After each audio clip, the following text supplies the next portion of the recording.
السلام علیکم کتونکو وخت مو په خیر خوشاله یم یو ځل بیا تاسو سره یم په نن ویډیو کې له تاسو سره د برازیل بشردوستانه ویزا لپاره هغه کوم اسناد یا ورقې چې په کار کیږي لکه مخکې ویډیوګانو کې چې ما ذکر کړي ول لکه یو هغه ستاسو کریمینل ریکارډ یعنی ستاسو جرمي سابقه چې هغه کې تاسو لیکئ یعنی یا تاسو د دولت لخوا درکول کیږي چې دا کوم جرم نه لري جرمي سابقه نه لري او آزاد کولی شي هر هېواد ته سفر وکړي او دویم هغه ستاسو د ټیکټ مصارفو په اړه چې تاسو خپل بیان لیکئ خپل اظهارات لیکئ چې زه خپل مصارف خپله کوم نو په دې اړه لومړی راځو کریمینل ریکارډ یا جرمي ورقې په اړه باندې خبره کوم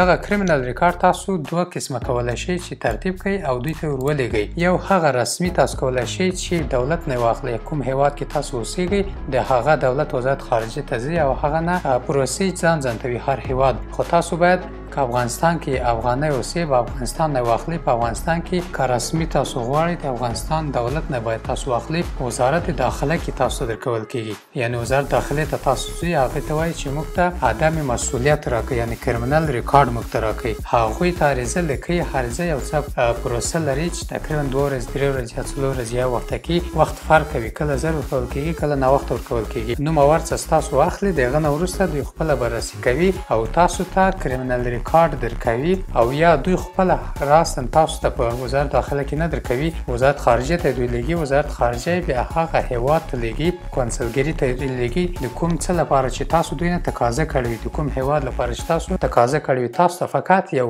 نمبر درکوي سیریل نمبر چې په دغو نمبرو باندې ستاسو کریمینل ریکارډ ده هغه هیواد ته لاړ شئ یا موږ یې خپله لیږو یا یې تاسو ته خپله درکوي خو پروسې فرق کوي چې تاسو کوم هیواد ته اخلئ د کومې پروسې لپاره اخلئ که چېرته رسمي اخلئ همدا طریقه ده وزارت داخله نه اخلئ یا او وزارت خارجه نه او دویم که چېرته تاسو غواړئ خپله نوشته کړئ مشکلات لرئ لکه څنګه چې ما په دې ورقه کې درته ذکر کړي دی همداسې یو ورقه تاسو نوشته کوئ کولی شئ په دې کې کم او زیات کړئ یعنې په خپل بیان په مطابق د خپل ځان په مطابق یو څه لیکئ چې زه فلانی پاسپورټ نمبر مې دغه او د دې ځای اوسېدونکی یم او له هیڅ کوم هیواد سره زه کوم کین نه لرم او کوم جرمي سابقه نه لرم او په خپل بیان کې زه ډېر صادق یم لاندې خپل نوم نوشته کړئ او امضا پرې وکړئ دا و کریمینل ریکارډ ستاسو د جرمي سند د نه وروسته کتونکو بیا راځو هغه بله ورقه د ټیکټ ډیکلریشن په اړه چې ما درته ویلي وو هغه اسناد چې د دوی غوښتنو څخه یوه ده ستاسو ډیکلریشن د ټیکټ او د مصارف لپاره ویزا دوی تاسو ته وړیا درکوي نو دغه ورقه تاسو باید خپله نوشته کړئ کولی شئ دغه ورقه هم یا خپله نوشته کړئ یا کوم بل کس تاسو لپاره نوشته کړئ که تاسو پیسې نه لرئ او کوم بل کس نه غواړئ کومک واخلئ بل کس هم کولی شي ستاسو لپاره نوشته کړي نو که دویم کس تاسو لپاره نوشته کوي بهتره ده چې هغه خارج هېوادونه کې اوسي د هغه تابعیت ډېر زر تایید کیږي نو هغه خپل نوم نوشته کوي او هغه نه وروسته وظیفه نوشته کوي خپل ځان په اړه داسې یو څه خلاصه نوشته کوي چې زه فلانی د دې ځای اوسېدونکی یم او دا کس زه پیژنم او دا زما وظیفه ده زما عاید دومره دی او زه کولی شم د دې مصارف تر برازیل پورې په غاړه واخلم خپل نوم نوشته کوي او دلته بیا امضا پرې کوي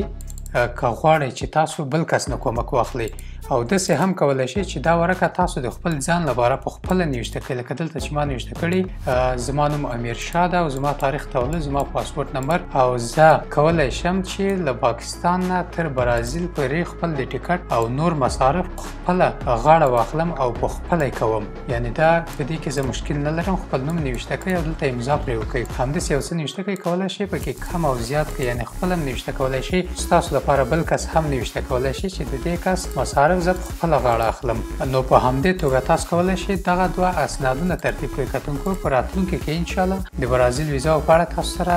ویډیوګانې شریکوم دا چې څنګه خپل ویزا سټیټس کتلی شئ یعنې په کوم وضعیت کې ده او هغه کسانو چې ویزا یې اخیستې هغه باید کوم کارونه مخکې له سفر نه ترسره کړي بیا هم ډېر زیاته مننه تر دې چې راسره پاتې شوئ مننه او ښه وخت ولرئ